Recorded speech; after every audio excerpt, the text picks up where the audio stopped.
囡仔增高出国比赛得冠军摕金牌，恭迎倒转来。成立34年的彰化市滨河国小囡仔球队参加今年美国加州杯国际囡仔球锦标赛，伫12岁以下的青少年组摕到冠军。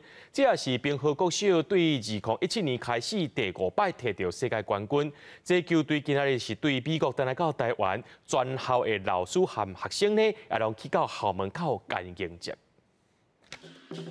学校的老师甲学生伫校门口等要迎接摕到世界冠军的11位囡仔球选手。中华滨河国小囡仔球队参加美国加州杯国际囡仔球锦标赛，伫12岁以下的青少年组摕到冠军。选手表示，虽然国外的比赛场地甲台湾无同，嘛是尽全力拼出好成绩，而且是5连霸。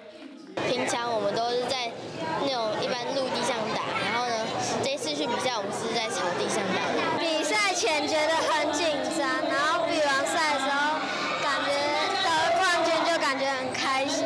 有52年历史的美国加州杯国际囡仔球比赛，今年计共有18个国家2000多位选手参加。操队老师就讲，今年比赛队伍实力坚强，每一场比赛拢是拼到最后才知影结果。今年确实无简单，每一场拢拍到最后一球，才有法度分出胜负。尤其是到最后的冠军赛平手之下，阮阁入去到最后的 final 就是 PK 射入最后迄分，阮才确定阮冠军。迄个时阵才是令使人足感动的时阵。